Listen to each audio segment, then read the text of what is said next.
You're listening to BQN. Assimilate the audio.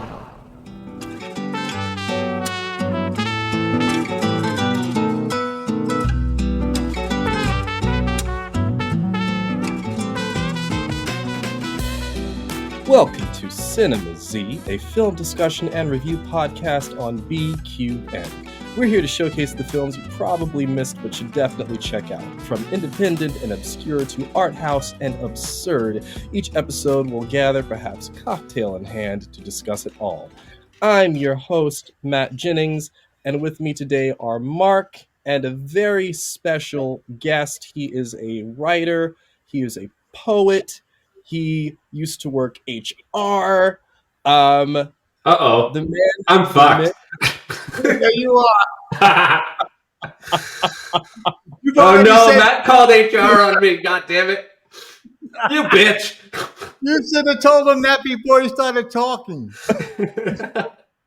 Listeners, the man, the myth, the legend, my father, Laurence, is on the podcast to discuss today. How are you? I'm good. I'm glad to be here. Miss you already. You just left here for back to Cali last, Tuesday? Yeah. Yeah, after Christmas and New Year's. So I'm glad to be here and join you guys and talk about whatever. Well, we are very glad to have you. Mark, how was your holiday season? Was there a holiday season?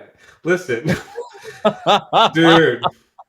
So listeners might be like, why does Mark sound like shit? Well, listen. So I've been in the closet literally the whole time I've been recording Cinema Z, quite literally in a walk-in closet. And my acoustics are amazing inside of the walk-in closet. Well, if listeners to BQN know anything about me, they know that for the last 6 months I've been trying to buy a house. Well, we bought a house. Hi, I'm in said new house. But I'm in an empty room right now. That sounds like shit. So I'm going to really try very, very hard to, fix the acoustics for next time. We're just happy that you are now in a home. Congratulations. Thank you. Yeah, it's a big step. Yeah. So, with our hosts today, what have we watched recently? What's been in our TVs? What have we gone to see in theaters?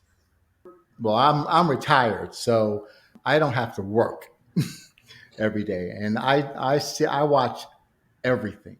I saw Foundation. Oh, so good. Asimov's Foundation, I thought it's brilliant. Mm. It's complex for sure. And I don't know how much you have to know of the books in order to understand the series, but it's great. I saw Barbie, not impressed. I mean, really, I was not impressed at all. I think technically it's great, but I thought it was heavy-handed with some of the other stuff. I saw Past Lives the other night with Greta Lee. Oh, how was that? I thought that was fantastic. The script, the cinematography, the soundtrack, the performances, excellent.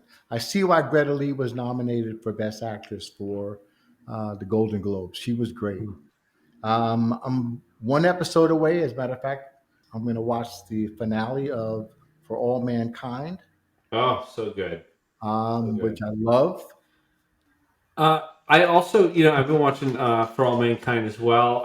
I had a pause for a little bit, and then I heard that Matt was on it, so I was like, oh, I gotta catch up. So I haven't seen your episode yet, but I'm speeding through it to get to your episode. So there's that. But also, I haven't seen this yet, but there is a new Nicolas Cage movie that is coming out. Dream Scenario, right? Yeah. Isn't that what it's called? Yeah. Right. And I am very much looking forward to that. I like Nicolas Cage. I think he's a fantastic actor. I love the fact that he just does shit that he feels like doing. And if he hears about a story that's compelling to him or interesting or unique, or he can play a character he hasn't played before, he's going to jump at that thing. And this is a very non-Nick Cage role. You know, Right. he's usually playing the super macho, super action star Nick Cage, and here we have him playing just an ordinary schlub. You Right. know that all of a sudden, like people start dreaming of him, and it turns his whole world upside down. And so I kind of want to see what he does with that character because I think it'll be really cool. So I He's haven't seen it yet, but I'm looking forward to it. He was nominated for a Golden Globe for that. Oh, for that one? Oh. Yeah, I'm not surprised. Yeah. Yeah. And over the holiday, I made Matt watch Moonstruck. Oh, I love Moonstruck with Cher. Yeah. That's so good. One of my favorite Nicolas Cage parts. Oh, he was cute in that one. It was a snack. Anyway. And Raising Arizona. Oh, another classic. Yeah, you got to see that one. Yeah. What I saw recently, I just saw it 2 days ago, and I know it's got some Golden Globe nominations, and I think it got some SAG nominations as well, maybe? I don't know. Listeners, you'll have to do that research because I could be wrong. But I saw American Fiction a couple of days ago, and that movie, there are some comedic elements. It's definitely a dramedy, and I went into it expecting to laugh, expecting to see satire, and I did. I think there are some moments that did affect me personally. I think because of the journey of the character in terms of you have this person of color, this black man that does not live up to all of the black stereotypes in his work. Jeffrey Wright is a writer in this film, and his books aren't the kind of stereotypes that you would read about in black literature, in his literature. And you see someone that has achieved a certain kind of critical acclaim, and her books kind of cater to that stereotype, those stereotypes about people of color, and she's more ahead. And I don't want to give too much away, but you kind of see Jeffrey Wright's character go on this journey of trying to find his truth and find his voice, I guess, as an artist, and maintaining his voice as an artist in this world where it seems as if they want authenticity, they want diversity, but they'll only take it from a certain kind of source. And you see him kind of struggling with that. And so, again, personally, it was a little hard to watch just because I didn't expect it to hit so close to home. All the actors are phenomenal. Personally, I want to give a shout out to, I believe her name is Erica Alexander. She was in Living Single. If anyone watched Living Single, you know Maxine Shaw, attorney at law. Right. Phenomenal. And to see her finally be in a project of critical acclaim like this. I mean, she was also in Get Out as well. I saw her in that. But to see her, get her flowers is just a joy, and I'm so happy for her. Yeah. But yeah, that was on my list, and I saw that a couple of days ago. So, listeners, as usual, we like to indulge in a little bit of libation while we discuss. So, I myself today, I'm having some water because I'm going to be driving in a little bit, so I'm being safe. But Mark, what you got there? Well, I had to get creative here. So, Oh, geez.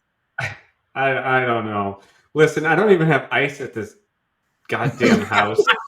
I'm serious. We haven't unpacked so our old place had an ice machine. The new place does not. Now, somewhere in our boxes, we have our old ice trays, which I can't find. So for the last week we've been here, we've had no ice. Anyway, whatever. So I have a drink, and if you notice, it's red in color. Very, very red. It's red, yeah. So I have called it the red pill.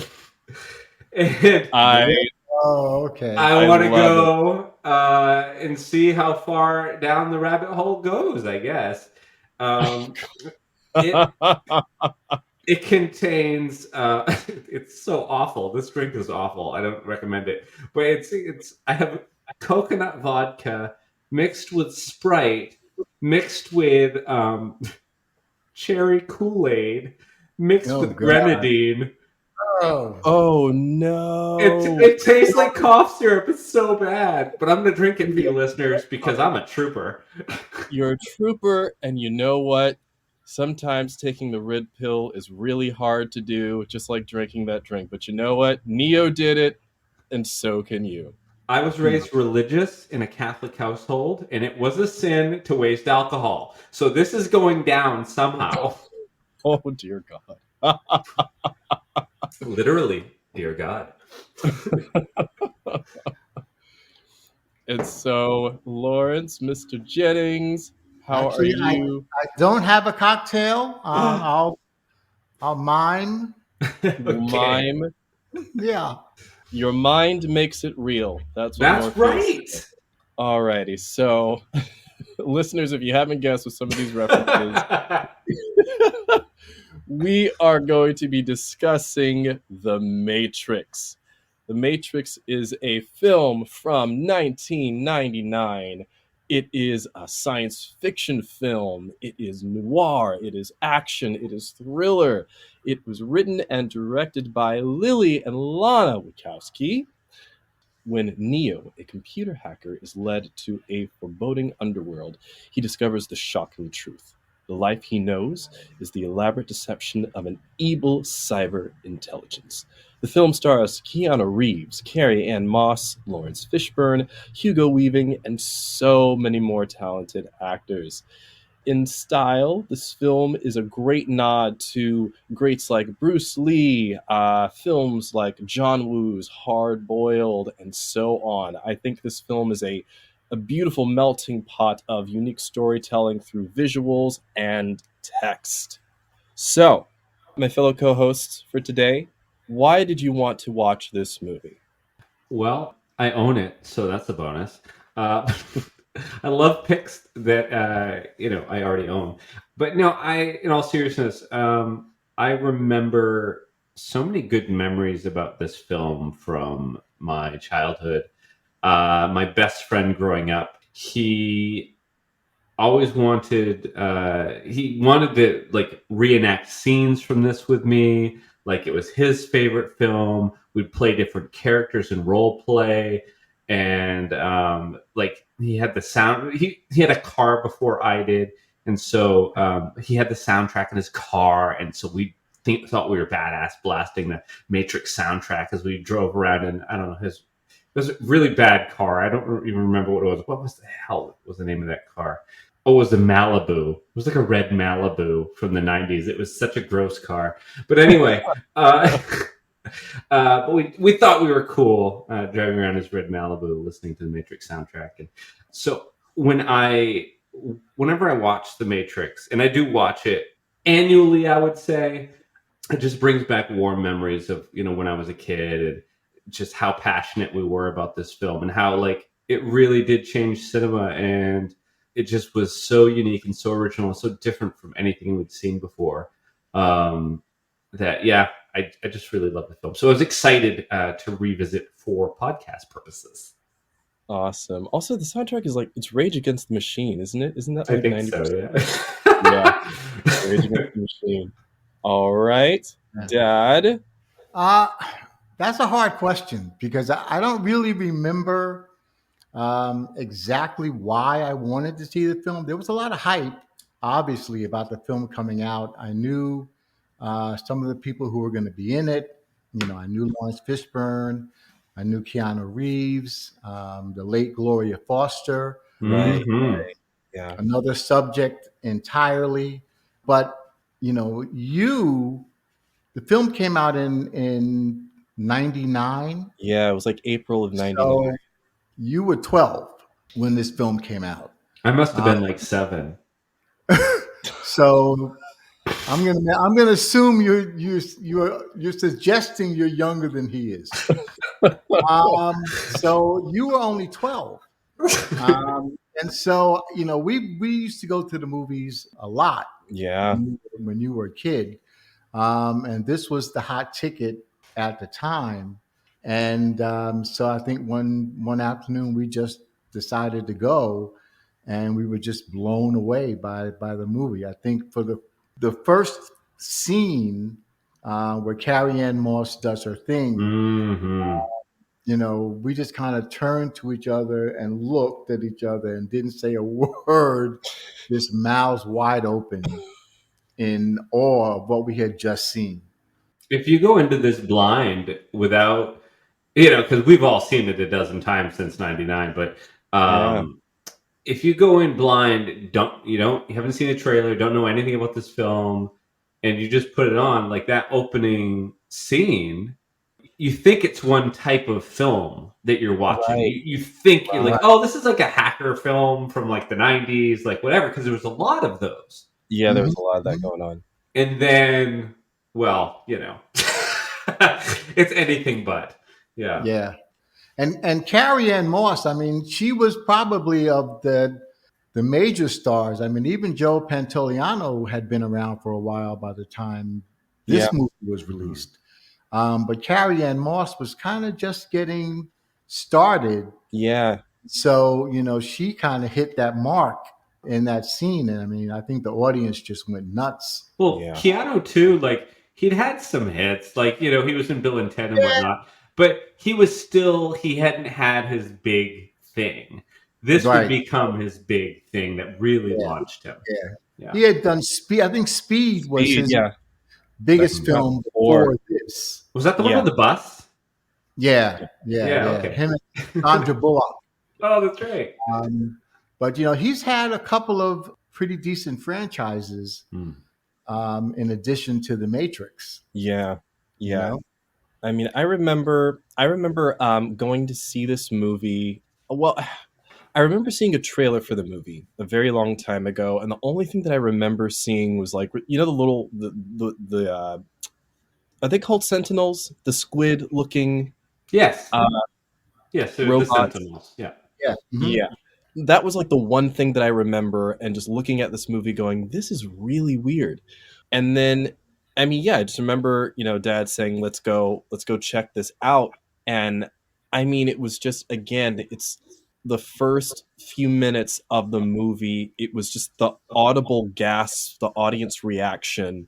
And I think for me, being 11, 12 years old, that was just, I don't know. I was just drawn in.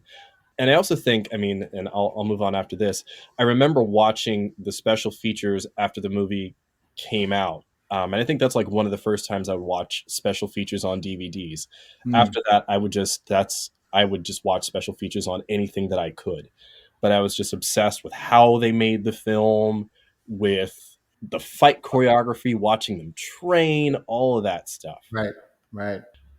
Moving on to our second topic here.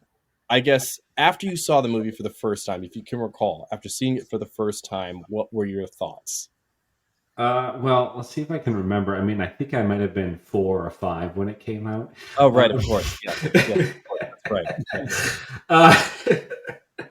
No, so I actually, I think I was really focused when I was a kid on like the sort of spiritual undertones of the film. I mean, I was raised really religious anyway, but by the time I was like in my high school years, I was studying a lot about Eastern philosophy and Buddhism in particular.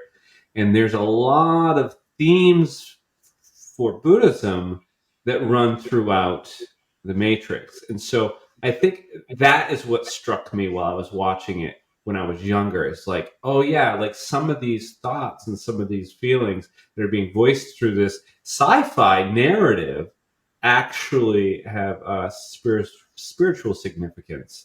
And that's what hung on to me, and it sort of opened up my mind a little bit to different possibilities, different ways of thinking that I normally wouldn't have thought of. I distinctly remember Matt and I leaving the theater after watching the film for the first time. I think we saw it a couple of times that summer.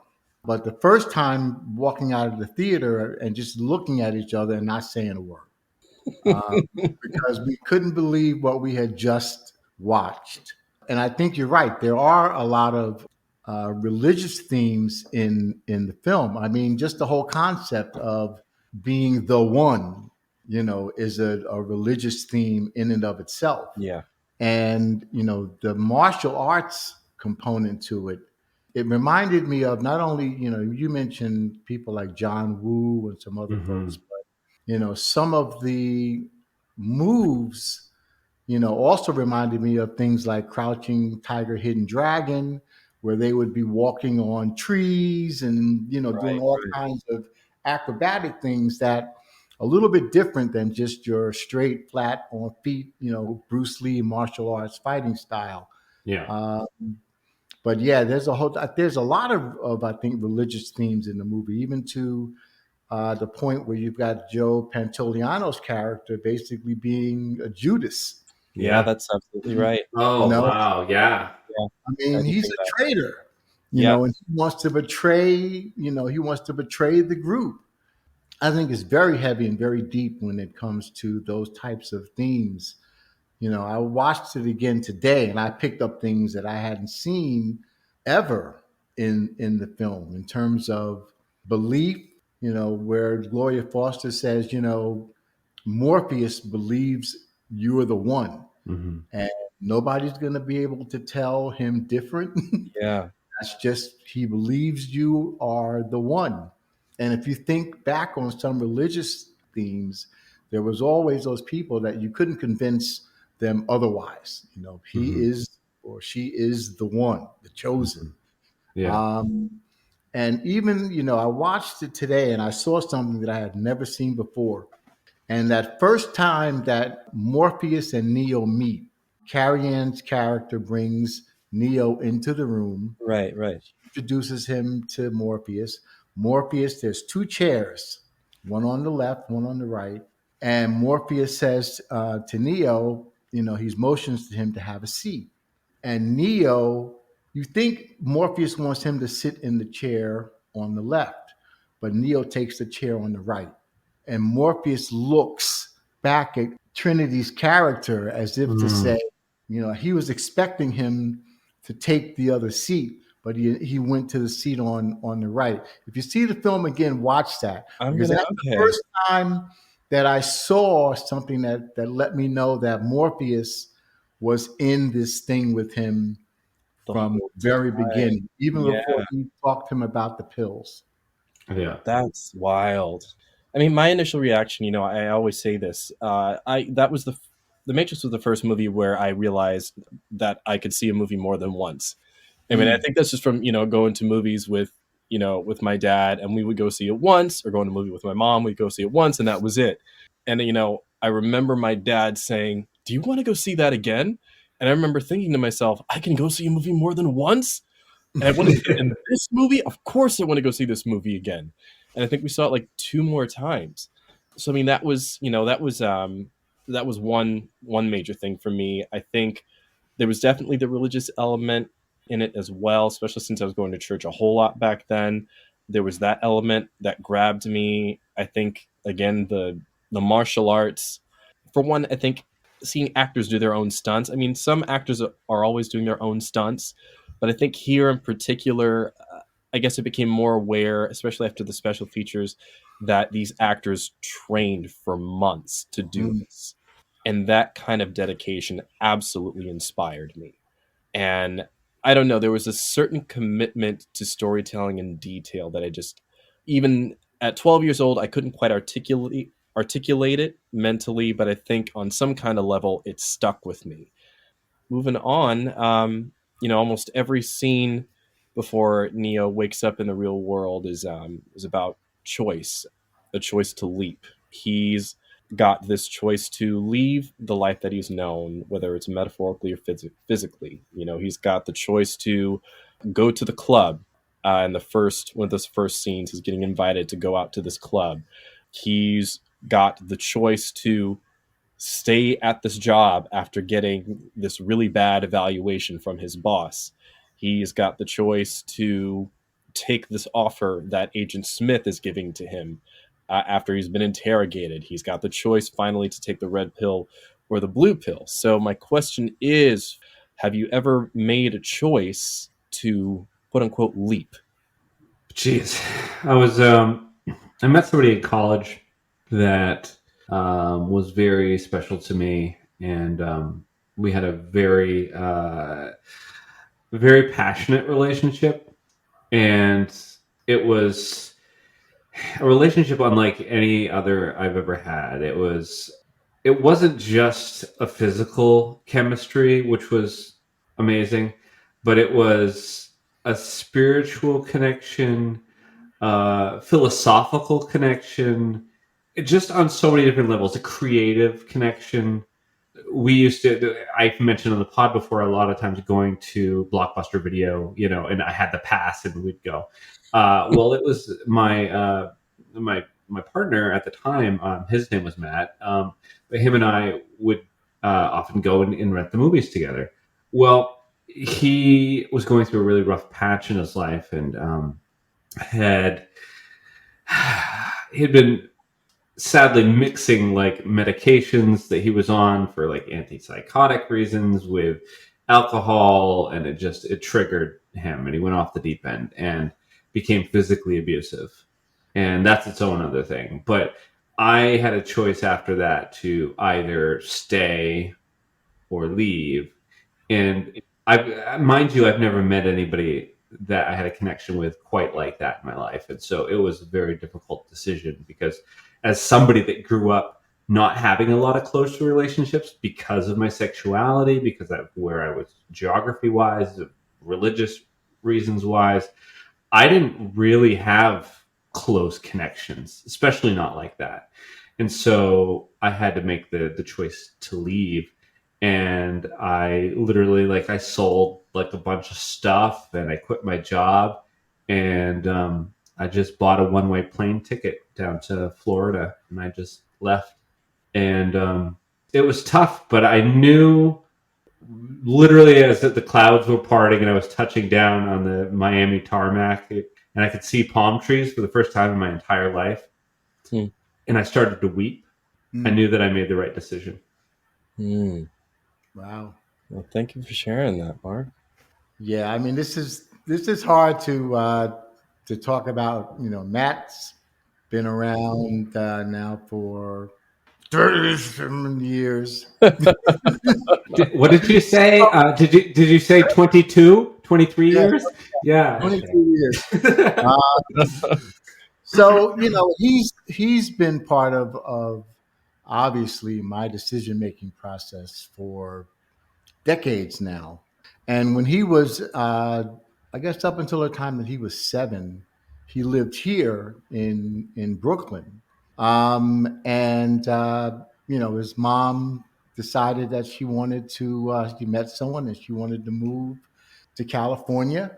And for a long time, I fought, and we ended up spending some time in court because I wanted him to stay here in New York. And obviously, I could have had that happen, but at the end of the day, I knew that where he was living in Brooklyn and where they were going to in California, he'd have better opportunities educationally and a whole host of other ways. And so I made a decision to let him move away to California when he was 7. And so for the next 15 years or so until he finished college, he would come for Christmas, spring break, and all summer. And even some Thanksgivings too. And Thanksgivings too. So I had him all of the holidays. And, we'd have to take him to the airport, and the flight attendant would take him by the hand, and they'd put him on the plane, and he'd fly by himself.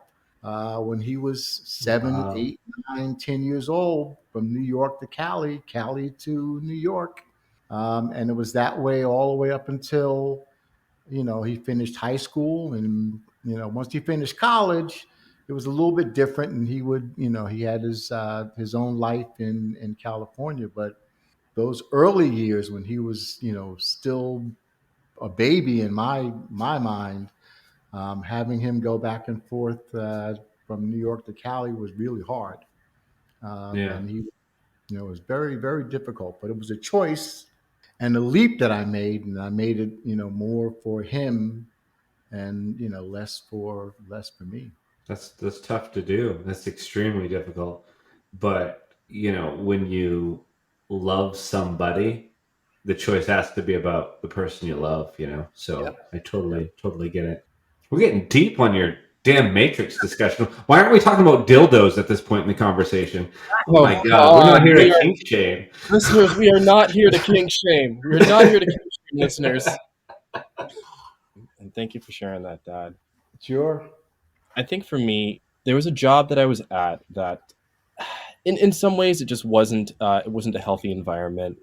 I remember some situations where the break room for the employees was in the same room as the office of the supervisors, That's awful. and it was very strange. That And seems like an HR violation. I mean, like, without putting the organization on the spot on the podcast, it's a well-known one in Southern California. A lot of people go there to look at things from the past. And for that kind of organization to have that kind of setup for people that are working there, it was very strange and it was very weird. Some of the employees weren't great either. And I mean, I already had another job, so I was going to be okay. This was one that I took on recently. And I remember having my evaluation, and for whatever reason, we didn't even have a place to have our evaluations. It was in the staircase of this well-known establishment. It would be on the staircase. Anyway. Was it a magical kingdom? Was it a magical staircase? No, you're not going to get the name out of me, Mark. I'm wondering if mice walked by you in the staircase at all, or princesses. No, okay. No, I'm done.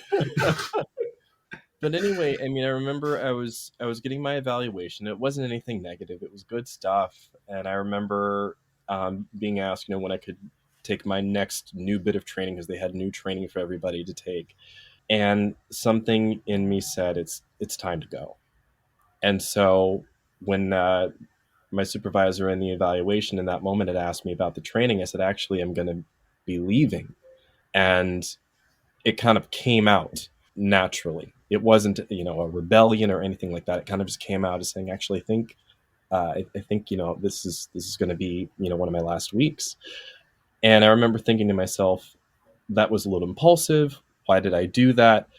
Normally, I will stay at a job. I'm a very goody two shoes. And I remember after that, things in my professional life started to pick up more or less a week, 2 weeks after that was done. How did you feel after you made that decision? That day, like, how did you feel? Like, after that day I was petrified. That day I was petrified. I mean, again, I had another job, so it wasn't the end of the world, but I think that's the thing too, is that it's almost like, when you're taking that leap, by the way, initially you are not going to feel like it's the best decision of your life. Not all the time. I used to joke and say, in regards to certain situations, when you make that leap, you kind of have that Viola Davis moment. Like, I don't know if anyone's seen The Help, but there's like this moment in The Help where she's like got her purse in her hand and she's walking down this dirt road and she's crying, and then all of a sudden she's smiling at the end. And so I would joke around with people and saying, yeah, I'm going to have my Viola Davis moment. But the thing is, it doesn't all happen in one moment like that. First, you're crying. That crying could be for months. That crying could be for a year, for 2 years. That smile comes in maybe 5 months down the road. That smile might come a year down the road, if that makes any sense. But initially, it's petrifying. I was just going to say, there's leaps and then there's cliff dives. Yes. I mean, if you've got something, a cushion of some sort, something to hold you over, you can make a decision within some framework, that says, okay, I can do this and I'm going to be okay for a while. And then those leaps where, you have nothing to fall back on. I think those are the most daring choices to make when you just have no idea what's going to happen. Yeah. Moving on to topic 3A. So, okay. Huh? Okay. All right, we're doing that this week. That makes sense. All right. So when Neo meets the Oracle, she tells him he's not the one. And later in the film, Neo takes ownership of himself. And Morphine says there's a difference between knowing the path and walking the path. Now, my question is, do you think that Neo was always the one, or do you think that he became the one when he believed in himself? Oh, that's a good question. I think he was always the one because I think he always had the potential. So that's my call. Yeah, I just feel like he was the one, and I feel like by her sort of telling him he's not, that freed him up to be the one. So she I don't know, popped the balloon that was holding his ego or who he thought he was. And she popped that balloon, and then all of a sudden it just he had all this space to just be who he actually was, which was the one. So I think it was always there underneath the bubble of ego, the bubble of who he thought he was. It was there the whole time. I know, that's so Buddhist. Whatever. I told you we'd be getting into philosophical conversations with this pod. I love it. I love it. Yeah. I mean, I thought he was always the one. I think he didn't have a fucking clue. I think everybody else knew he was the one. Everybody else thought he was the one. I think Trinity felt he was the one from day one. I think Lawrence Fishburne, Morpheus, knew he was the one. He had so much faith. I think Gloria Foster, the Oracle, knew he was the one, but she wasn't ready to tell him yet. The one. She said, "Okay, I see it, but I'm gonna. You got some, a little more marinating to do before you got to." As a matter of fact, I think it's a pivotal moment in the film where she tells him to look at the sign over his head in the kitchen, and the sign says "Know thyself." And I think that was her way of telling him, you're the one, but you have to know it. I can't tell you that you're the one. And she says, being the one is like being in love. You just know it, balls to bones. And that's what she says to him. So I think everybody knew he was the one, but he had to believe in himself. And I think finally, by the end of the film, he realizes, that flying sequence, is when he realizes, I got this. Yeah. I got this. Now, Lawrence, this question's for you. Do you find that's sort of true with parenting, where you will see your child and know what their potential is, but it's almost like banging your head against the wall because they don't see it, and you have to sort of wait for them to get to that point? Well, I'm looking at him right now. He knows the answer to that question. Yeah.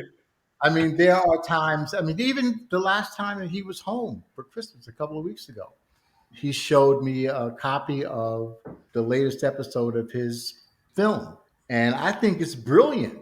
But watching him agonize over this thing for days and hours, and I'm like, Matt, he's like, well, can I just... And I'm like, leave it alone. Let it go. It's really good. It's well written. It's well acted. It's well directed. But yeah, parenting is, it's one of the hardest jobs I've ever done. And I've done some ridiculously hard HR jobs. Yeah. But being a parent to a kid, especially a kid, who's trying to figure out their sexuality, that's a whole nother component to parenting that, a lot of parents don't have to go through. But yeah, I deal with that with him all the time. I'm his greatest unspoken supporter sometimes, because I have to sit back and let him come into realization on his own. So listeners, this is basically my dad's way of saying that he's my oracle. I love it. I love it. Yeah. Just a comment on the film, because you were doing your synopsis about what the film was about, and science fiction. If you look at science fiction, the Twilight Zone, for example, So right? good. So good. Most of the episodes of the Twilight Zone are about people who are forced to realize that the things that they thought were the reality Yeah. were not. Yeah. Were Oh, so absolutely. good point. Yeah. And that's really what this film is about. He's like down the rabbit. I mean, they make references in the film to Down the Rabbit Hole Mhm. and The Wizard of Oz and all of that stuff. And so the thing that really struck me about this movie is that it's a very, very deeper discussion on the concept of altered realities. Mhm. There isn't, most of the Twilight Zone episodes that I saw were about things that people had to come to realize, wow, I guess there is something different. Yeah. And maybe I just couldn't see it. But yeah, that's really the deepest part of the film for me is that whole concept of what's real and what's not real. I think in regards to Neo being the one, I think that he always had the potential. I think the potential was always there, but I think had he not taken ownership, he would have gotten in his own way and it would not have been him, if that makes any sense. Right. So I think it's for me it was always a little bit of both. Right. Which is weird because if it wasn't him, I mean, if you think about all three films, if it wasn't him, who else would it be? Exactly.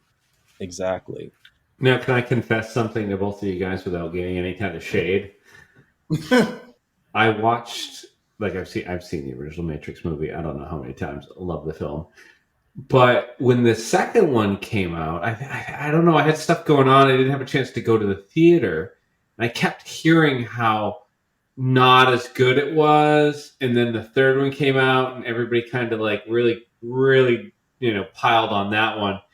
Right. And so I've never seen them.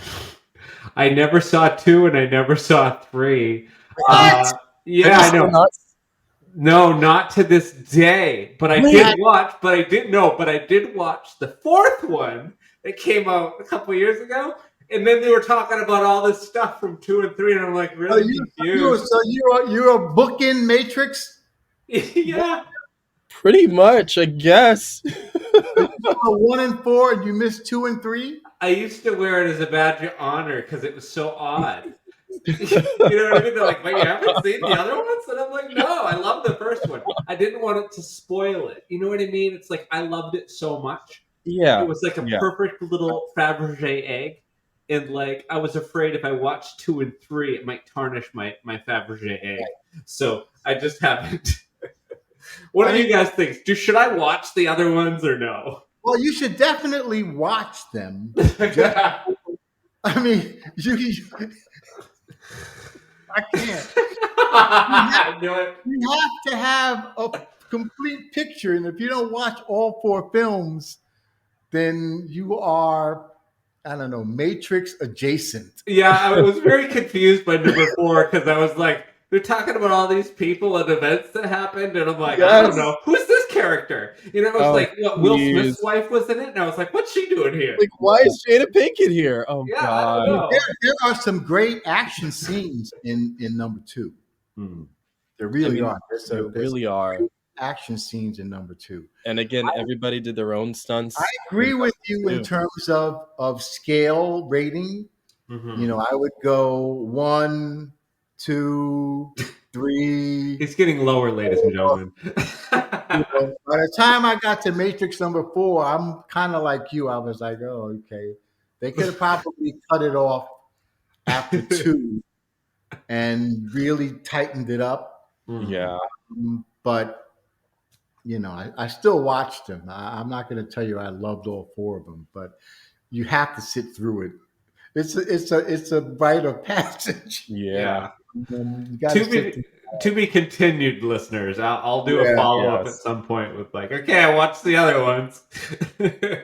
I do have to say, I think number 4, a quick comment on number 4. I think 4 was just the Wachowskis' way of saying that they didn't want to make a 4th one because there's so much text in the 4th movie and so much setup in the 4th movie about how everyone is talking about how, well, the first Matrix was this and it was this. I mean, listeners, you have to. It is so meta. The 4th one is so meta It that was it's very just, referential to the first one. yes, it's commentary on itself. But something again that I thought I kept hearing was that we didn't want to make another one. We didn't want to make another one. Everyone thought that this is what the first one was, and now we're in this place where we have to try to top this. And Right. so, in some ways, I felt like I was hearing what they were saying, and I appreciated at least that element of what they were trying to say. Moving on, I have to ask this. Favorite fight scene? The rooftop scene. I don't know, because it's like a visual orgasm. I mean, the thing is like you'd never seen anything like it. You know, my eyeballs had never seen anything like it, and then everybody tried to copy it Yeah. since that, but that was the first time it happened. So it's like they broke the condom. You know, it's like we all got pregnant with that one. No, it was good. Scene are you talking about? The scene at the very beginning? No, like the fight scene on top of the rooftop when it's bullet time Okay. and Carrie Ann Moss jumps off and there's the helicopter and Helicopter. Right. Okay. yeah. That whole thing was just like mind blowing, and I think it holds up. You know, on the rewatch, I was like, yeah, it's still fucking good. Oh, it's still a still. great scene. Still. Yeah. It's tough though. In a movie that's filled with really awesome choreography, it is tough to pick one. But just for the groundbreakingness of the bullet time camera technology that they created specifically for the film, you got to give it to the rooftop scene. I don't know. That's where I'm at. Right. My favorite fight scene, I think my favorite fight scene, and it's not really a fight scene, but is the scene where Trinity and Neo walk into the office building. Oh, that. I mean, yeah. Of All course. the guns getting ready to save Morpheus. Oh, yeah. That's my favorite fight scene. When they're in the lobby. Yeah. No, that's a cool. No, that was my runner-up. So yeah, I like that part too. That's Yeah. a great scene. I've got 2. I'm breaking my own rule here. I've got 2. So one of my favorites is, and I guess maybe they're the less known ones. So there's the fight between Agent Smith and Morpheus in the bathroom. I mean, there's obviously wire work. There's a scene where or there's a moment where Morpheus and Agent Smith are fighting, and he does like this handstand, and he's like kicking him sideways. Oh yeah, that's and, like, good. Jumps up and goes on the. It was just, my mind was like, oh my god, my mind is being bent. So I thought that was really cool. I mean, he ends up losing the fight. Morpheus loses the fight, but it's just visually, it was just some wild stuff. I mean, people walking on walls and fighting. Oh my god. And then my favorite scene, it's probably my top favorite scene. That's like my second favorite fight scene. My first favorite fight scene is the fight in the train station. Oh yeah. That's a good fight scene too. It's just you think he's toast. You think the train's gonna get him, and then at the last minute, whoop! It's just beautiful. I mean, there's the bullet time, which is also, a gorgeous effect, but I think in terms of what the fight is saying, to me it's a bit of a duet. We've got Agent Smith, who is assuming this dominance and has this dominant personality, the state of being, and now you have Neo, who is all of a sudden challenging that in this fight. You've got moments where one person's got the we're pleased to bring our feature presentation. Where, Neo kicks off Agent Smith's glasses, and Agent Smith thinks that he's got him, and then Morpheus just keeps getting back up, and he keeps getting back up. And you see this person finally starting to take ownership of themselves and who they are with each, each break and each, go back in. Do you think it's because he's in love? I mean, there is that. I think that's definitely a catalyst. But I think just with all the choices that he's had to make up until that point, I think that this is kind of the build up and the last. I think it's the straw that breaks the camel's back for Neo. I remember being, 12 years old, trying to act out those scenes and mirror the fight and all. Listeners, anytime I watch this movie, I'm 12 years old, and you just don't understand. Oh, if we were living near each other in the 90s, I mean, I know when this movie came out, I was like 1.5. Right. But, you're getting younger every time. But, you went from we could have been friends. 8 and 9 to 7 to 1. Hey, I'm just, memory's a little fuzzy. It was a long time ago. He's in the Matrix with his age, as he's watching the movie. Slowly, my hair's starting to grow back, actually. So, another obvious question, but I am very curious to hear what you guys have to say. If you were given the choice, you are there in the house with Morpheus, you've taken your seat, he's got the red pill and the blue pill in front of him. Which one do you guys take? We can just take one? I mean, I'd take the red pill, the blue pill, the yellow pill, the little round one, or the powder over here. I think these dried up things in the bag. Those are very different drugs that we're talking about on I'm trying to expand my mind here, so I'm going to take all of them. You could add it to your drink. Oh yeah. Let's see. Oh God, this drink. I'm only halfway through it. You listeners, at this point in the pod, I'd probably be finished with my drink, but I still have half of it left because it's like cough syrup. Listeners, do not mix pills with your drinks. Right. Do not. Or any powder substances. No, but shrooms, you probably could get away with it. Anyway. Moving on. Matt, I don't know that that's such an obvious question. I think, you're expecting people to say the red pill. I think it depends on where you are in your life at the time. I absolutely agree. I think so. If you're, maybe 21 years old and you got things you want to accomplish and you're adventurous, etc., you might take the red pill and say, shit, I'm going to just go for it. But if you are in your 40s and you got a family and you got kids and all of this, you may say, oh shit, I can't go down the rabbit hole. Now I got to go home, and I help my kid with their homework and whatever. So I got to take the blue pill. He has no hesitation at all. He just takes the red pill, drinks water behind it, and he's done. Yeah. But he's also in a state and a place in his life where he really doesn't like his job. He's hacking out of his apartment. He's not really happy with his existence. So the red pill for him is a pretty clear choice. But I think it's a matter of where you are at that time in your life. So would you take the blue pill or the red pill? I have taken the red pill. That's another story for another time. I remember seeing 2001: A Space Odyssey and A Clockwork Orange. Oh, bless you. I knew I liked you, Lawrence. All in the same weekend. Wow. Dude, the same weekend? Oh, yeah. For the first time, you saw one and then the other back to back. One and the other. Shit. That's cool. The same weekend, yep. And that was a red pill weekend. Mm-hmm. But today, I don't know. I think I might. I think I've already taken the red pill, and I know a lot about red pill land. So I might either take the blue pill or no pill at all. That is fair. I think with the current state of the world, I might want to take the red pill. I'm not going to lie. I might be curious about what else is out there and maybe trying to find a way to understand the why of some of these things. So the red pill, maybe. All right. So here is it's one of our favorite segments on our podcast.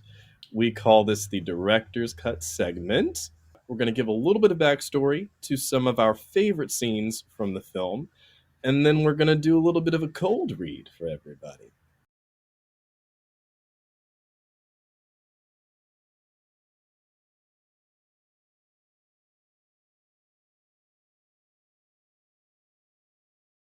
In the first scene that we have here, Neo is he's in the waiting room basically to see the Oracle, and he is looking at some of the other potential ones, the other potential messiahs to save the world from the Matrix, and is watching them in this room. And Neo comes across a very particular child, and he's watching them, and they have a conversation. So, who wants to be Spoon Boy, and who wants to be Neo? I can be Spoon Boy. All right. Well, Matt, you can be Neo. All right. I'll read Priestess. All right. Okay. Neo watches a little girl levitate wooden alphabet blocks. Closer to him, a skinny boy with a shaved head holds a spoon which sways like a blade of grass. In front of him is a pile of spoons bent and twisted into knots. Neo crosses to him and sits. The boy smiles and hands Neo the spoon, which is now perfectly straight. Do not try and bend the spoon. That is impossible. Instead, only try to realize the truth What truth? that there is no spoon. There is no spoon. Then you will see that it is not only the spoon that bends, it is only yourself.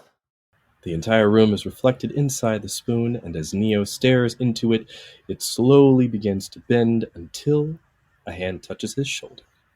The Oracle will see you now, and you better be the one, you dumbass.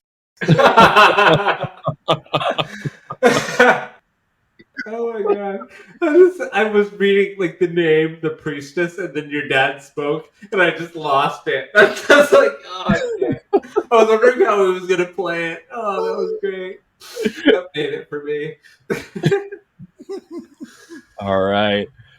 Scene number 2. This is one of my favorite scenes. Probably one of my favorite scenes out of all cinema. Just because it takes the types, I think in some ways it takes stereotypes and flips things on their head. You see things that you wouldn't see normally take place and come into fruition in this movie. One little shout out. I have to give a shout out to the Wachowskis for the use of people of color in this movie, throughout this movie, especially as, I guess in some ways, religious figures like Morpheus, the Oracle, people of color being in the future. This is a little bit of trivia, but before Keanu Reeves, Will Smith was offered the role first. Mm-hmm. Will Smith was offered the role of Neo, and he turned it down. But I have to give it up to them for this kind of representation, and to have an older black woman be the voice of reason and be the all-seeing, I think is quite an amazing thing, especially in the 90s. Yeah. But anyway, Yeah. Just a quick bit of trivia too, Matt. Yes. Gloria Foster, by the time this film was released, she was really at the end of her career. Yeah. The bulk of her acting career was done in the 60s and 70s. She did a lot of work with Bill Cosby. She was on one of the first episodes of I Spy. Oh, wow. With Bill Cosby in the 60s. She did a film with him called Man and Boy. She worked with Sidney Poitier. Oh, love Sidney. Rest in peace. And by the time the second film came out in, I think it was 2003. Yeah, it was 2003. She had already passed away. Yeah, that's She right. died in 2001. So they must have shot her scenes before she passed away, or they used footage that they shot for the first film. Very much respect to Action. her for her contribution and for playing an iconic character towards the very end. That's a gift. That's a blessing. So, yeah, listeners, a little bit of backstory about this scene. Neo is now here to see the Oracle, and they have a bit of a conversation. I want to play the Oracle. I want to play the Oracle so bad. I really want to play the narrator. There's a narrator?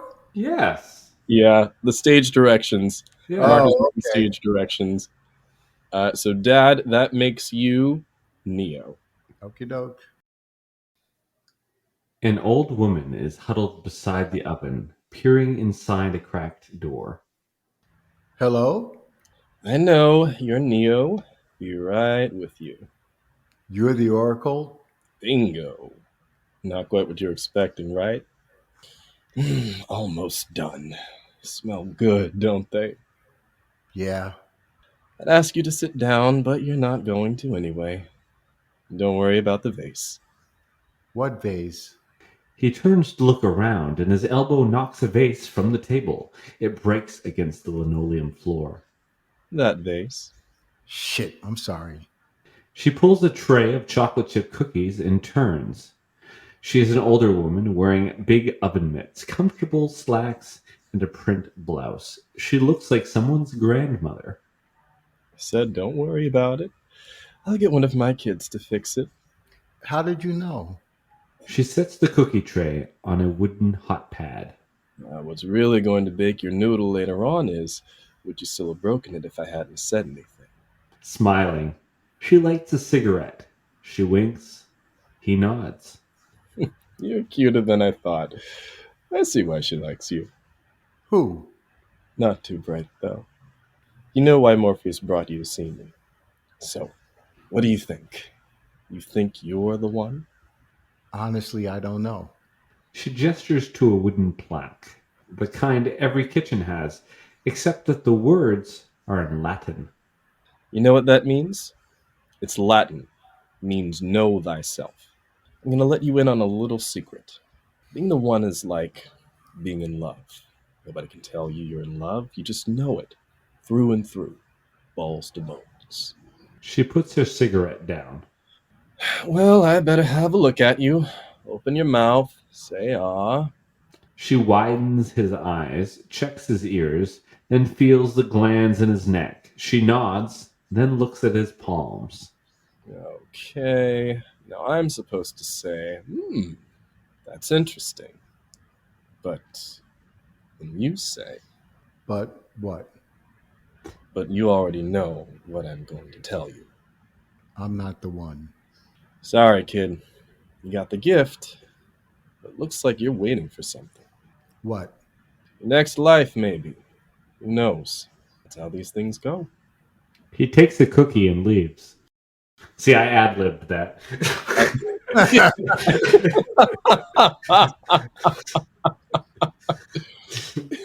Thank you for your contribution. You're welcome. So Cookie, goddammit. Those cookies in the movie looked good. They Like did good look grandma good. cookies. what kind of cookies were there? It was like They were chocolate chip. oatmeal and raisin. No, they were chocolate chip. Cut. They were a little crunchy. I'm a soft cookie person. I don't like crunchy Yeah, cookies. I was hoping for oatmeal raisin. Yeah, that's what I was hoping to. Said nobody ever. Are you serious, Lawrence? I thought I liked you. Oatmeal raisin. Get out of here with that bullshit. Better You than bite into an oatmeal raisin, you think it's gonna be a chocolate chip cookie. So you bite in, you're like, oh, I'm gonna get myself some chocolate chips, and then you fucking hit a raisin. It's like the I think worst thing. I heard a distinct crunch when he bit into the cookie. Yeah. So it was not soft baked. So either the Oracle couldn't bake for shit. When you pull the cookie, when she said, "Oh, almost ready," you pull the cookie out of the oven. It's not supposed to snap. So if it's hard coming out of the oven, that's a problem for me. Oh my god. If we that titled episodes, we should title the episode "The Oracle Can't Cook for Shit." And this is going to be our sound clip for this episode. This is the sound clip that we're using. Absolutely. So, moving on to the last scene, we've got here another one of my favorites. This is the first meeting between Neo and Morpheus. So, who wants to be Morpheus? Who wants to be Neo? And there's the narrator. And there's the narrator, yes. Are you gonna cop out again with the narrator bullshit? No, I can do one of the other ones. I don't know. You guys pick though. Like I don't know. What are you guys going to do? I'll be Morpheus. I'll be Neo. All right, then I guess I am the narrator. I guess you are. Motherfuckers. All right. It was a test. Across the room, a dark figure stares out the tall windows. Veiled with decaying lace, he turns, his smile lights up the room. A dull roar of thunder shakes the old building. At last.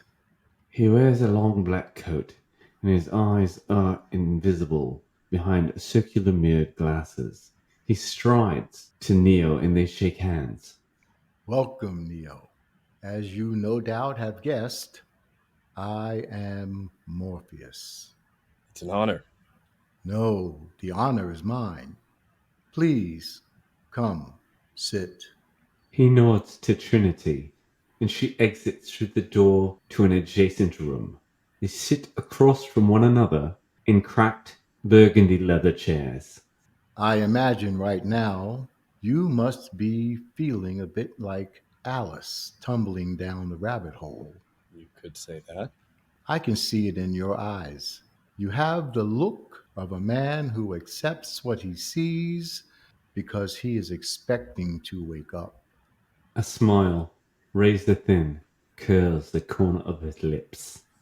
Ironically, this is not far from the truth, but I'm getting ahead of myself. Can you tell me, Neo, why are you here? You're Morpheus. You're a legend. Most attackers would die to meet you. Thank you. But I think we know there's more to it than that. Do you believe in fate, Neo? No, Why not? because I don't like the idea that I'm not in control of my life. I know exactly what you mean. Again, the smile that could cut glass. Let me tell you why you are here. You have come because you know something. What you know you can't explain, but you feel it. You've never felt it your whole life. Felt that something is wrong with the world. You don't know what, but it's there, like a splinter in your mind, driving you mad. It is this feeling that brought you to me. Do you know what I'm talking about? The Matrix? Do you want to know what it is? Neo nods. The Matrix is everywhere. It's all around us. Here, even in this room. You can see it out your window or on your television. You feel it when you go to work or go to church or pay your taxes. It is the world that has been pulled over your eyes to blind you from the truth. What truth? That you are a slave, Neo. Like everyone else, you were born into bondage, kept inside a prison that you cannot smell, taste, or touch. A prison for your mind. The leather cracks as he leans back. Unfortunately, no one can be told what the Matrix is. You have to see it for yourself. Morpheus opens his hands. In the right is a red pill. In the left, a blue pill. This is your last chance. After this, there is no going back.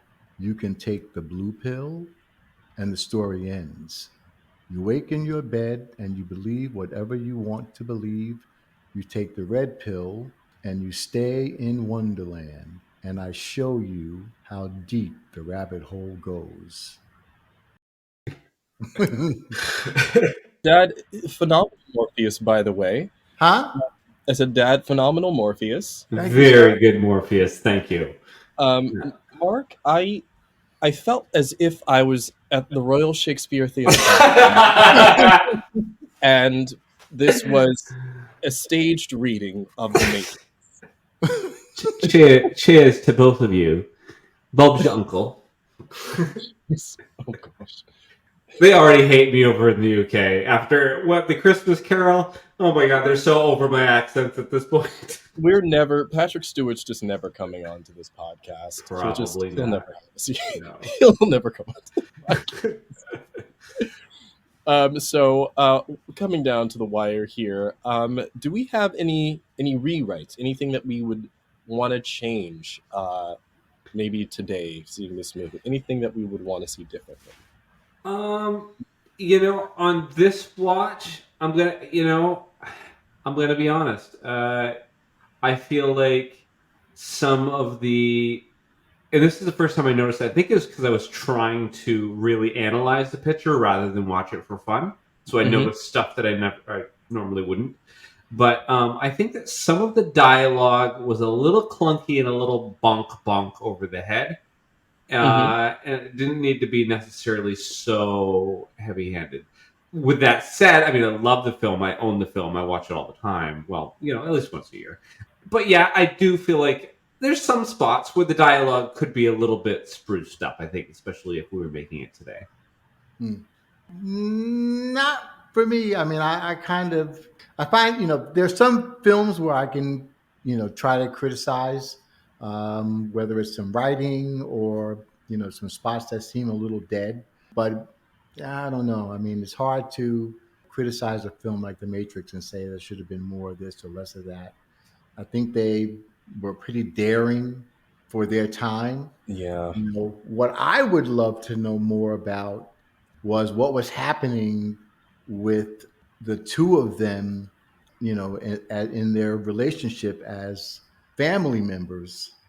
And the fact that, one of them was going through, obviously, some personal struggle with sexuality and dealing with, just some changes that were about to happen, in her life while she's writing and making this movie. This movie. That's interesting. Think about that because that's a rabbit hole, right? In and of itself, right. They're having an awakening before, right? Was it before the trans? Yeah, well, she was always trans, but it hadn't gone through transition at that point. Like that. I hear what you're saying. Like, I think it's like that kind of looking at the Matrix and the idea of, someone having an awakening, right? And thinking about, the journey that the Wachowskis. Is it Wachowskis or I always mess this up? Wachowskis, the thinking about the journey that they're, that they take later on, and thinking, about the journey that Neo is taking and realizing who he is. It's very interesting. I think you're right, Dad, to kind of see some of that maybe possibly, play out in their art, and, see these people become their full selves. Right. Later on down the road. That's very interesting. I didn't think of it, but yeah. Was that the Sense8 that they did? I feel like was an almost updated version of this story. Absolutely. Where it's instead of one Neo, there's 8 Neos that are waking up to their individual truths. That was a pretty good series. Oh my god, I loved it so much. Yeah. Ended too soon. Yeah. Definitely. I mean, some of the subsequent films outside of The Matrix, were up and down in terms of quality, but TV series like Sense8 I thought were amazing. On a side note, that does have one of the most erotic scenes I've ever seen in my life.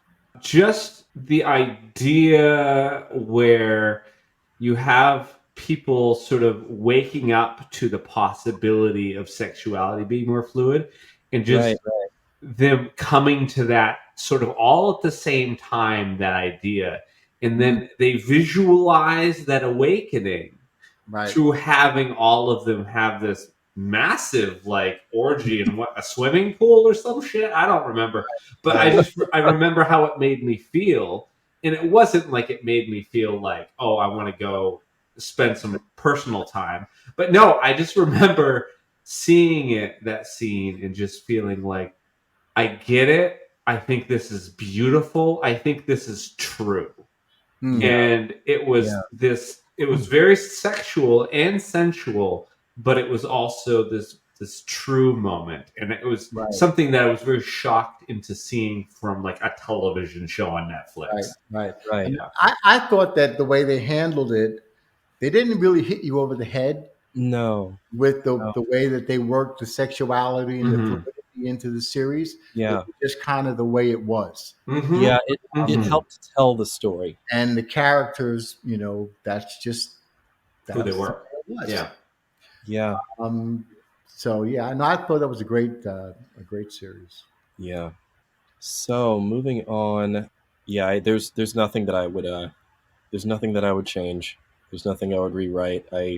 Yes, I have a bias, listeners. I do. Sure, make me the asshole. All right, moving on.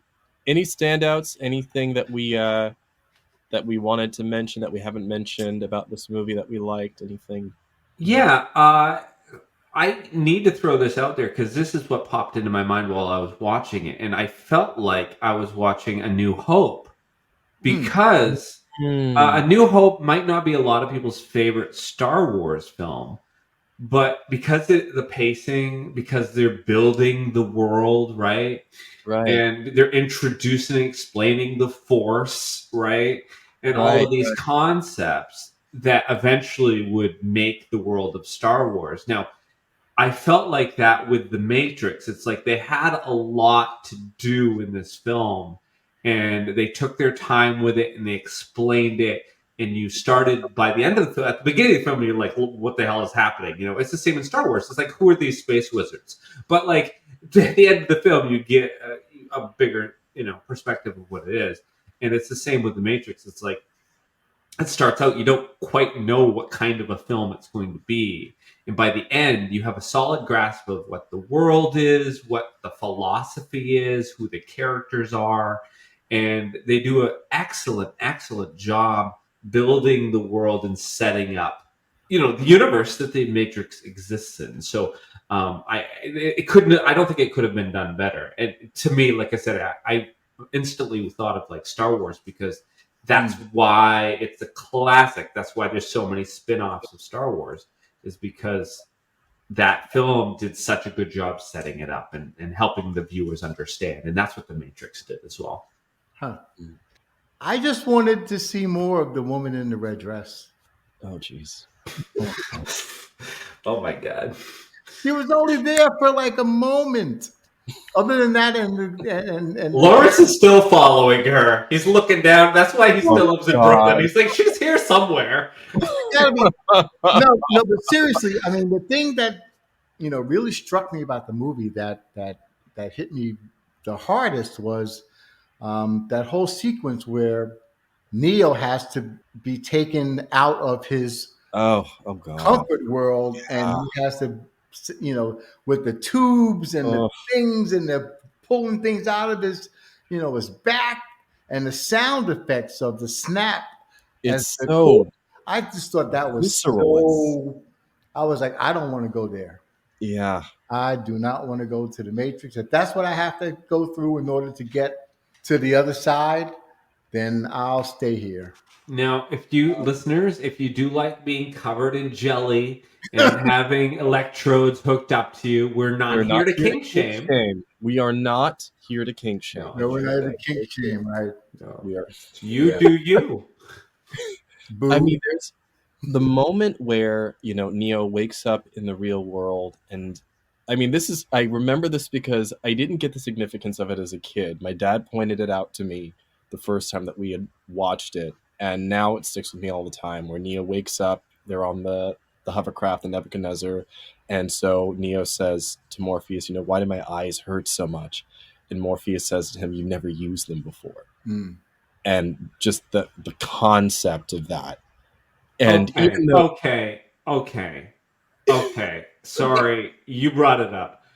Why?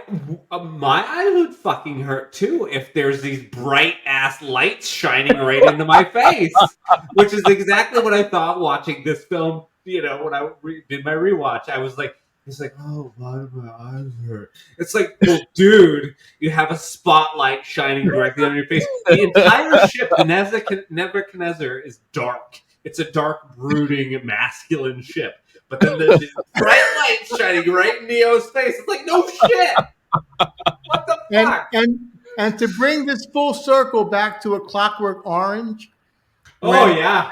When they have Alex in the chair. Oh, with his yeah. eyes spread wide open. Oh, and he can't close his eyes, and they're forcing him to see things. Yeah. Just, there's a lot of similarities to you look at film and with directors, sometimes you can see them pay homage to it can be referential for sure. in other films. But I thought it's a great movie. It certainly set up a lot of other films to come after. Oh yeah. Yep.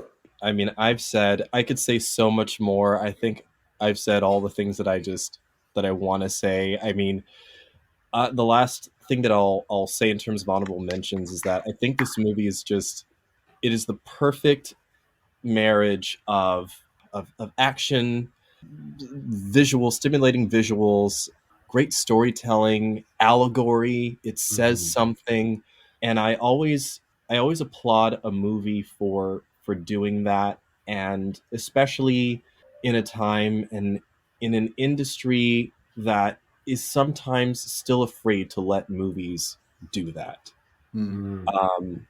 Especially if it's something that you might just look at more as entertainment on the surface. Someone might just look at The Matrix as a martial arts film or an action film on the surface. But if you're really watching the movie, the themes there are so heavy and so deep. I love that kind of storytelling. And, you don't get to see it often, but when all those pieces work together in terms of cinema, I think it's a beautiful thing. And I love those kinds of movies. And so that's why this is one of my favorites. We're going to move on to trivia. To prepare for the scene where Neo wakes up in a pod, Keanu Reeves lost 15 pounds and shaved his whole body to give Neo an emaciated look. He looked good in that goo. Just saying. Anyway, the opening action scene took 6 months of training in 4 days to shoot. All the scenes that take place within the Matrix have a green tint, as if watching them through a computer monitor. Scenes in the real world have a blue tint. Blue was also used at a minimum within the Matrix, since the directors thought blue was more of a real-world color, despite ironically blue being often the least occurring color in nature. The fight scene between Morpheus and Neo, which is neither in the real world nor in the Matrix, is tinted yellow.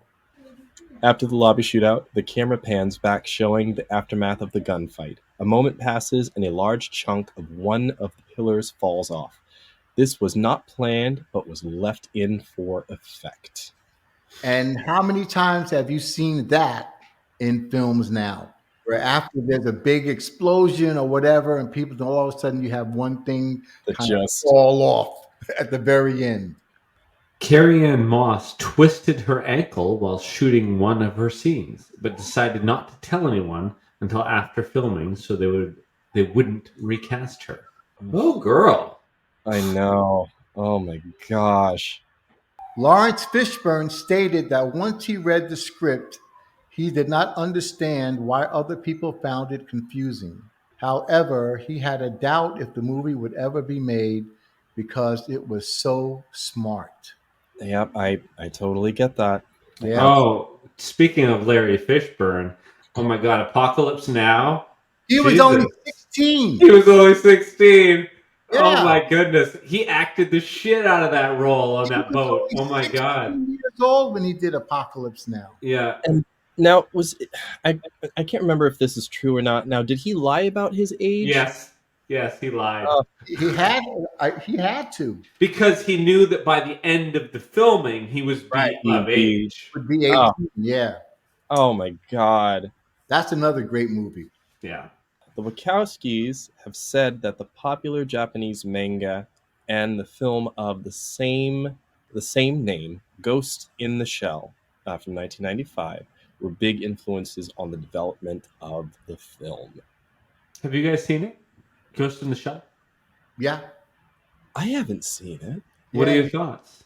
I mean, I saw it when it came out, and it's probably one of the first anime films that I saw. I thought it was very high quality. I thought the direction was good. I thought the performances were good, the characters. I don't remember much about the dialogue. Yeah. Just remember a lot about the action. But I saw it way back when it came out. So you'd recommend it to check Oh, out yeah, as like the first anime Oh, film? yeah, that has to be on your list. Okay. You know, if you're gonna see any of those films, you have to see Ghost in the Shell. You get me curious now. The trivia did, and then Lawrence's review. Oh. I'm like, oh, I should watch this movie then. There's a live action version. There is. There is. I can't remember when it came with out. what's her name? The one with the hair and the nails. Charlize Theron. Oh no, that's Aeon Flux. Oh, that's Aeon That's Flux. Aeon And Flux. that's another good animated Series. Yeah. Woo! And- And Flux, dude. I might have liked Men in the '90s, but still, when I saw that cartoon, I was like, oh my God, those are nice tits. Aeon Oh Flux. God. Oh my Yeah. If you can't have it for real, watch it on anime. You got it. Oh, girl. So we have come to the end. Thank you, Mark. Thank you, Dad, for coming on. Final thoughts on a scale of 1 to 5. How many red pills would you give this film? I would give this.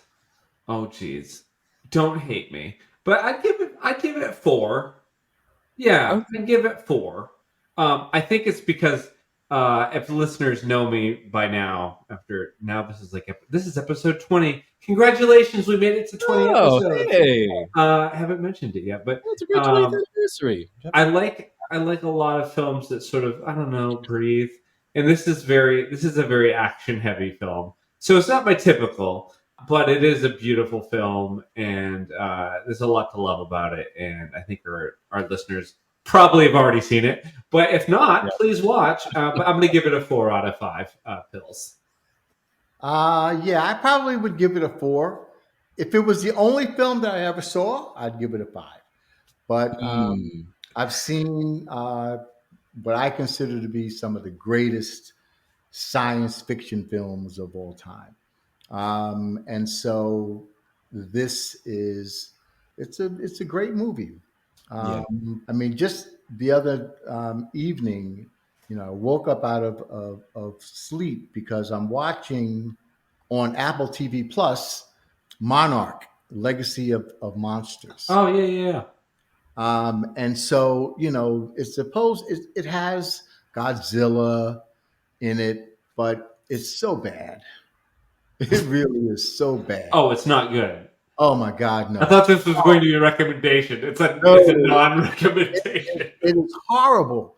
Yeah, And and I was thinking about the original Godzilla movies of the 60s.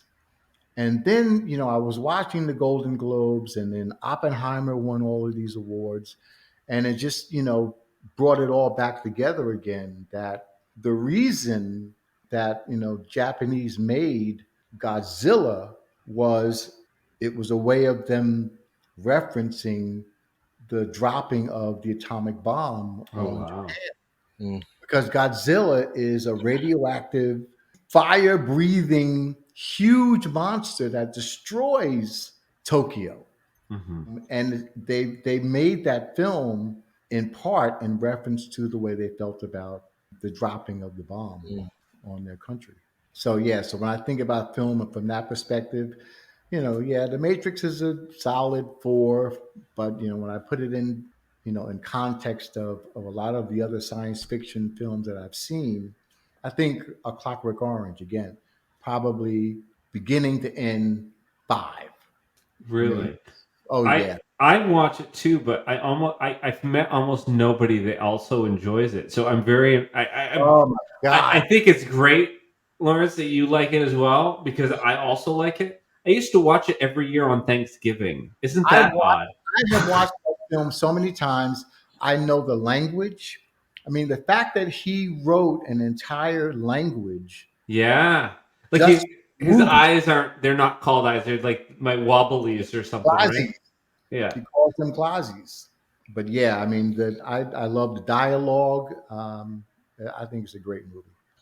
I would give The Matrix 5 out of 5. I think it's because, again, it marries all the elements of visual storytelling, action, storytelling with a purpose, a message. It marries all these elements, and it is the kind of movie that I would like to make. I think especially in an age where people have closed off their ears and don't want to listen. I see movies like this as a way of, and I hope this isn't a negative, it's like sneaking in a little bit of cheese with the vegetables to a child. And then, the child gets the nutrients because you kind of find a way to disguise it and you find a way to sneak it in. And I think that is something that this movie does so beautifully. What else can you listen to on the BQN? Replicate yourself a mug of hot chocolate and join Amy, Mark, Christos, and Kelvin as they discuss everything and anything in the Star Trek universe on All Good Things. Boost yourself with an energy drink and join Davey on YouTube and Twitch for reviews and live streams of classic, cheap, and sometimes more recent video games on Bargain Bin Gamer. Brew yourself a pot of coffee and join Jeremiah to discuss Star Trek Voyager on The Captain's Couch. Mix your favorite cocktail and join Mark and Matt at Cinema Z to discuss the films you probably missed but should definitely check out. Pour a cup of tea, Earl Grey, hot, and listen to Stephen and Keith as they discuss the next generation of Trek on Galaxy Class. Get yourself something caffeinated and learn an interesting bit of history with Chrissy and Jason on History with the Szilagys. Have a bowl of Flo-Meek soup and join Thad and Chrissy and a guest to discuss new episodes of Star Trek as they are released on Infinite Diversity. Have something to sharpen your mind and put your Trek knowledge to the test with the Treksperts quiz. Take a bite out of something that didn't seem edible and join Kyle, Kevin, Amy, and Haley covering all things in New Trek, including that show that is Trek in all but name, The Orville, on Union Federation. Get your Sunday brunch ready for The View Screen, a live weekly talk show hosted by Kelvin and Amy with featured guests talking about all things Trek. Pour a glass of wine and spill some tea with Christos while he discusses current Trek news and events and explores the world of fandom via guest interviews, all with an LGBTQIA+ perspective on What's the Tea, Bev? And Patreon members get to pass around that green bottle of Aldebaran whiskey once a month on the round table, and they can listen to It's Green with Mark White and Amy's Math Moments. All right. Well, we've come to the end. Do you want to go ahead and give us our next episode preview, Mark? Absolutely.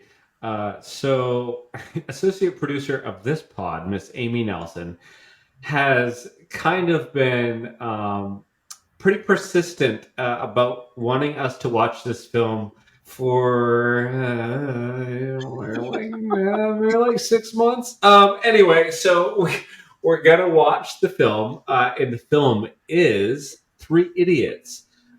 It's a 2009 Indian Hindi language coming of age drama film written, edited, and directed by Rajakumar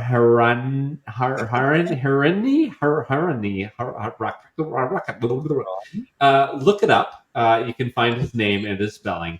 The story follows the friendship of three students at an Indian engineering college It is a satire about the social pressure under the Indian educational system. Three Idiots is now considered to be among the greatest Indian films ever made, which is really exciting. So this will be our first foreign language film, and is brought to you by Miss Amy Nelson. So thanks, Amy. Thank you, Amy. Well, listeners, we would love to hear what you thought about today's episode, and we hope you'll join our Facebook group, the BQN Collective, to continue our discussion there. You can also send your thoughts to @CinemaZPod on Twitter and BlueSky, and let us know if you'd like to recommend a film. And please follow the network on Twitter, BlueSky, and Instagram @BQN Podcasts. So, Mark, where can people find you when you are not covered in jelly, being stimulated by multiple electrodes and having multiple umbilical cords ripped from your body? Oh my God. You know what drove me crazy about that scene? I was just so impressed by Keanu Reeves' ability to deep throat that giant cord. When he pulled it out, I was like, it's still going. Wow, the things he can do. Anyway, that's impressive. Skills, listeners, skills. Okay, well, when I'm not deep throating big black cords, you can find Careful.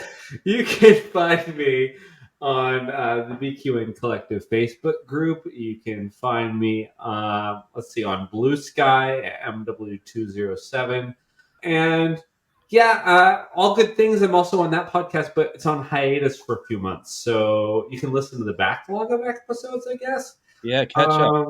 Yeah, and you can find me if you're driving around Lynn, Massachusetts. You can find me throwing empty boxes out my window, because I'll be unpacking for the foreseeable future. All right. Let's see here. And Laurence, where can people find you when you are not schooling all of us with your film knowledge? I am around. I'm in Brooklyn, but you might be able to find me on SoundCloud. I do have some music and some compositions on SoundCloud. So if you look up Laurence Jennings on SoundCloud, you might find my page. So Matt, where can people find you when you're not sitting at my kitchen counter building Star Trek spaceships? I love it. I have been doing that for a very long time, and I continue to do that. You can find me on Instagram, TikTok, and YouTube on @1701BLERD. I wrote a web series about a gay black nerd using Star Trek to cope with life. The third episode is dropping very soon. It is in my composer's hands now, and music is being done. So my part is done, partially thanks to my father, who over Christmas break told me to finally let it go. So I had to do that. I am in an episode of a television series called For All Mankind. I'm there for a cute minute. I make a cameo. It's in season 4, episode 1. Blink and you'll miss me, but you'll see me there. You'll see me have a little moment, so you can see me there. And that's it. So at this time, we'd like you to hit that subscribe button on Apple Podcasts or wherever you get your podcasts, and leave us a star rating and written review that helps others to find the show. You can also follow the entire network's podcasts with our master feed by searching BQN. At this time, we'd like to thank our associate producer, the lovely Miss Amy Nelson, and a special thanks to our very own Laz Marquez for our original show art.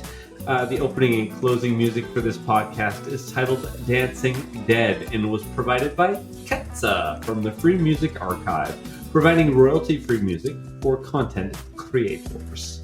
If you'd like to help us keep all our shows coming to you each week, you can become a patron of the network on Patreon. We will add you to the Hive Mind Facebook group so you can enjoy It's Green, Amy's Math Moments, and other network perks. With a monthly subscription of $5 or more, you can join our meetings on the Hive Mind Roundtable discussion on the second Saturday of each month. Visit patreon.com/BQN to get all the details and watch your messages. So listeners, thank you very much for listening. To my dad, thank you so very much for coming on and gracing us with your knowledge for this afternoon. My pleasure. We hope you'll tune in next time. And I'm pretty sure I'm going to be mirroring my entire body in the near future. And covering yourself in the jelly as well. Yeah, well, I already have the gel. I just need to get the mirror. Don't ask why. Okay, that's fair. That's fair. We're not here to kink shame on this podcast. Assume you also have like a steel pod, self-made pod, in your garage that you're just basement. In the basement. Dark basement. Okay, that's fair. You know, when you can't have the Matrix in real life, just bring the Matrix into your home, and you can have that unplugging experience at your home. It puts the lotion in the basket. Put the lotion in the basket, you bitch. And on that note, have a great day, listeners. Give me back my dog.